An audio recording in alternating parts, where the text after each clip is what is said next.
Our fourth movie is the 1979 remake by Universal Studios of their 31 Dracula.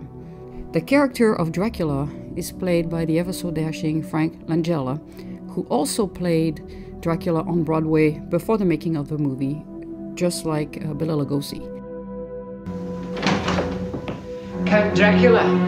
Now, remember our theme, from freaky to sexy? Well, this is where we get to sexy. Good evening.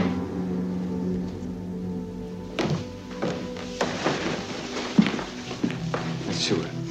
This portrayal of Dracula departs dramatically from the book and from all the movies that have preceded it. In this movie, we have a sexy, young, good-looking, charming Dracula.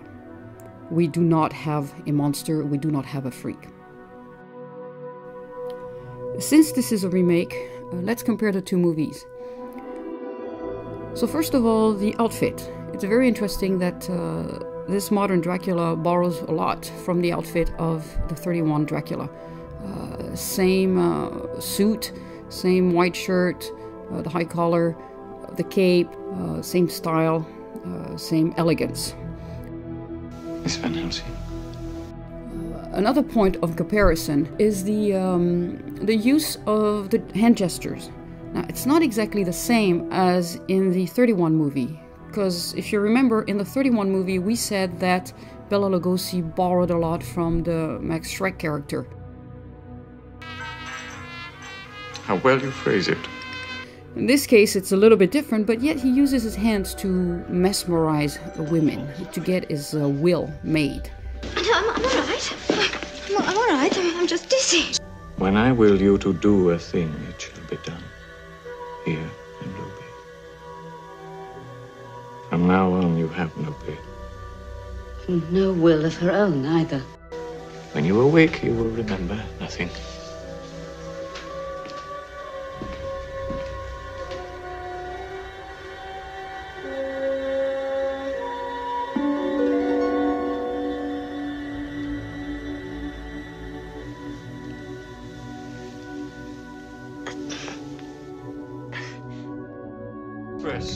And finally, some of the lines are very similar. The most famous line is... Count, some wine. You haven't... No, thank you, Doctor. I never drink wine. That line is not in the original book. This is very old wine.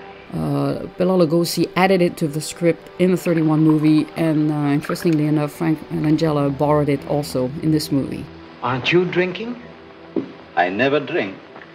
Why? Now let's look at the portrayal of Dracula. In this movie, he's not a monster. He never appears with blood, with fangs, like the Christopher Lee character. He's very smooth, he's very suave, very charming. His hair is perfect. No matter what, it's always perfect.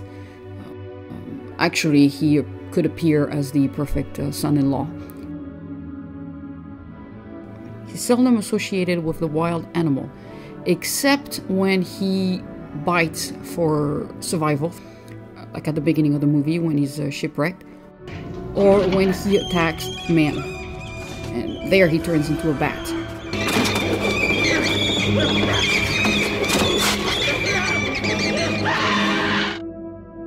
When he deals with women, he is always in his human form. And first of all, he has seduced them beforehand, so they are willing victims. His first victim willingly gives herself to him in a very sexual manner.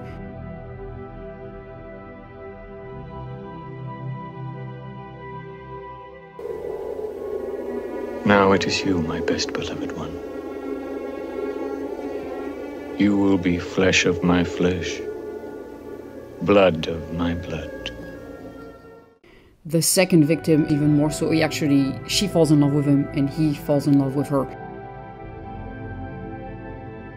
It's a twist to the story where we see Dracula as more of a man and therefore not a monster. All he wants is release from the insane cycle in which he finds himself as an undead.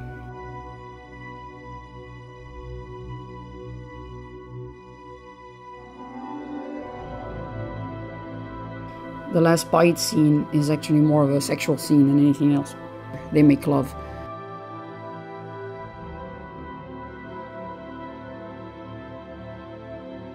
And not only does she give herself to him, she decides of her own will to become a vampire out of love.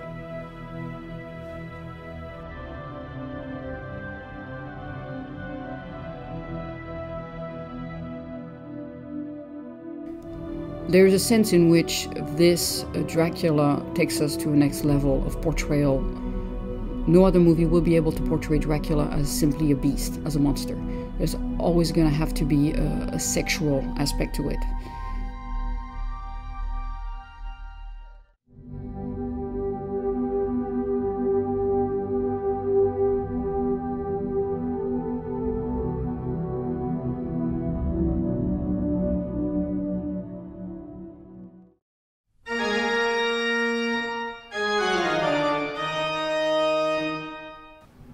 Our last movie is the 1992 Francis Ford Coppola Dracula, starring Gary Oldman. This is perhaps the most well-known Dracula movie.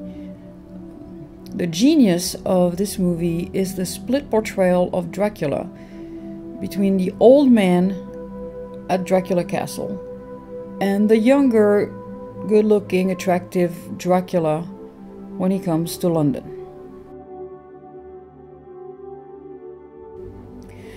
And in this case, we really have a nice mix of freaky and sexy. Freaky when it's the old man in the castle. And sexy when it's the younger man in London.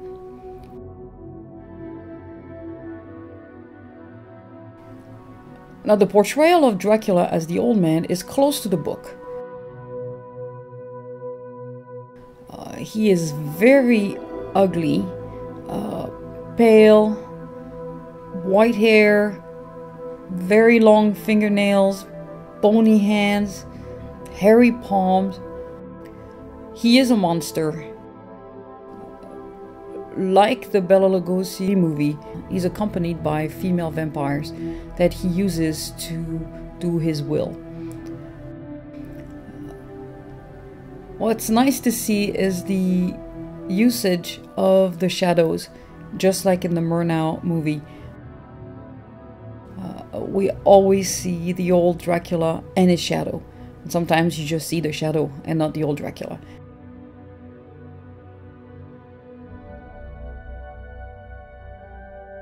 Now, the portrayal of a younger Dracula is very ambiguous. On the one hand, he is rather good looking, charming, suave, a man of the city.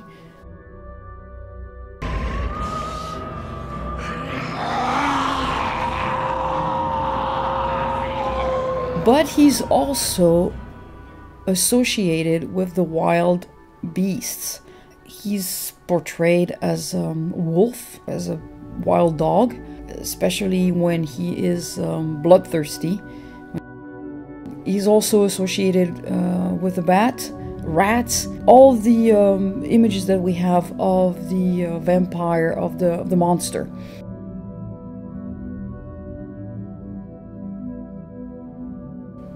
Now, even when he is good looking, he also has in the back this monster trait. You see his monster nature in his fangs. So it's very ambivalent of a portrayal. It is finished. The genius of this movie is to perfectly blend the monster freak Dracula with the good-looking, charming Dracula. The old man of the novel with the younger man of the later movies. The complexity of the Dracula persona is probably what made this movie the best Dracula movie of all time.